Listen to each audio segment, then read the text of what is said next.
In the small Romanian town of Sighet, life was simple. Young Eliezer spent his days in Talmudic study, mystical exploration, and prayer. His mother, Sarah, ignited his soul with Hasidic tales. On Shabbat evenings, he and his father, Shlomo, joined throngs of devout Jews in the synagogue. I spent most of my time talking to God more than to people. He was my partner, my friend, my teacher, my king, my sovereign, that nothing else mattered. But then, darkness. Nazi troops invaded Hungary in March 1944, and Eliezer's universe dissolved. The ghetto, 80 souls in a cattle car, and then the horrific destination. Entering the gates of hell, Elie Wiesel was sent to the left. Never shall I forget that night, the first night in camp that turned my life into one long night. Never shall I forget the small faces of the children whose bodies I saw transformed into smoke under a silent sky. Never shall I forget those flames that consumed my faith forever. Those moments that murdered my God and my soul and turned my dreams to ashes. Never. From Auschwitz to another hell, Buchenwald. It was not until a year later, in April 1945, that the United States Third Army arrived at the gates of Buchenwald. A young Jewish boy from a small town in the Carpathian Mountains woke up in a place of eternal infamy called Buchenwald. He was finally free, but there was no joy in his heart. He thought there never would be again. After the war, Elie Wiesel traveled to Paris to study literature, philosophy, and psychology at the Sorbonne. At the age of 19, he took up journalism, working as an international correspondent for an Israeli newspaper, Yediot Achronot. Wiesel immigrated to New York in 1955 and wrote for a Yiddish paper. His initial Holocaust memoir, Night, was published in France in 1958. But his anguished demand to know what had become of his God hung over him like an ominous cloud. French author François Mauriac testified that, in Wiesel's eyes, he observed the death of God in the soul of a child.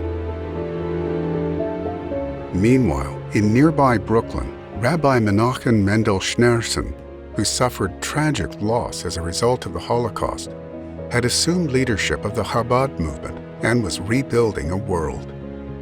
Yiddish journalist Gershon Jacobson urged Wiesel to visit the new Rebbe, and so the stage was set for an encounter and relationship that would reverberate throughout Wiesel's life, altering the barren landscape of his soul. I saw the Rebbe at work, and that was enough. I saw him. And I realized that all the tsar in the world, all the pain in the world, all the Jewish Yisurim in the world were on his face, and came back as often as possible, as I could. In the early 1960s, Wiesel scheduled a Yechidus, a personal audience with the Rebbe. He arrived with questions, accusations, anger, and sadness.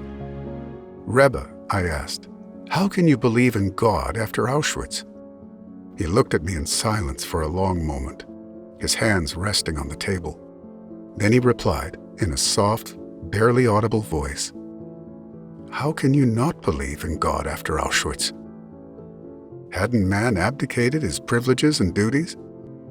Apart from God, what was there in a world darkened by Auschwitz?" I tried to smile, but failed.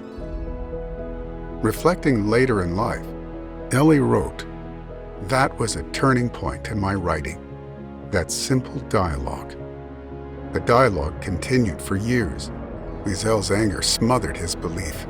How could faith's flame survive the smoke of Auschwitz? But the Rebbe saw no contradiction. He viewed Wiesel's anguished questions as expressions of faith.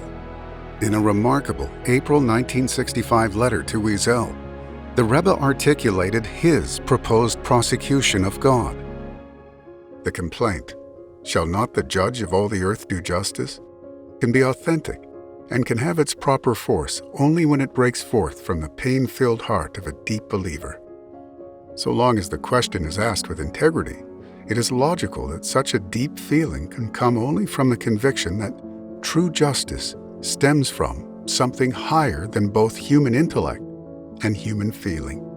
But after the initial tempestuous assault, he has to realize that the entire approach on which the question is based, and of wishing to understand with the intellect that which is higher than the intellect, is something that cannot take place.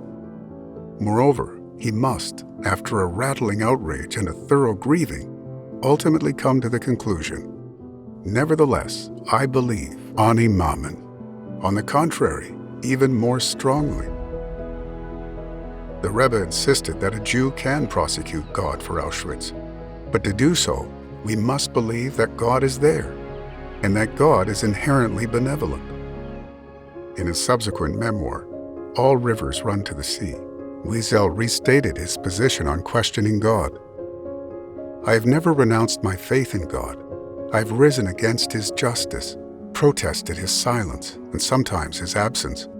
But my anger rises up within faith and not outside it. I admit that this is hardly an original position. It is part of Jewish tradition. Abraham and Moses, Jeremiah, and Reb Levi Yitzhak of Berdichev teach us that it is permissible for man to accuse God, provided it be done in the name of faith in God. If that hurts, so be it. Sometimes we must accept the pain of faith so as not to lose it." Wiesel's resurrection of faith was astonishing. He had vowed in fury to never forget those flames that consumed my faith forever, those moments that murdered my God. And yet, with sensitivity and persistence, the Rebbe taught him how to believe again and how to begin again. In letters and in person, the Rebbe gently encouraged Eli to settle down, marry, and begin a family. There could be no greater repudiation of Hitler, the Rebbe wrote. And in 1969, he fulfilled the Rebbe's blessing literally. When I got married in Jerusalem, the most beautiful bouquet of flowers I received in my life, probably, was a Rebbe's.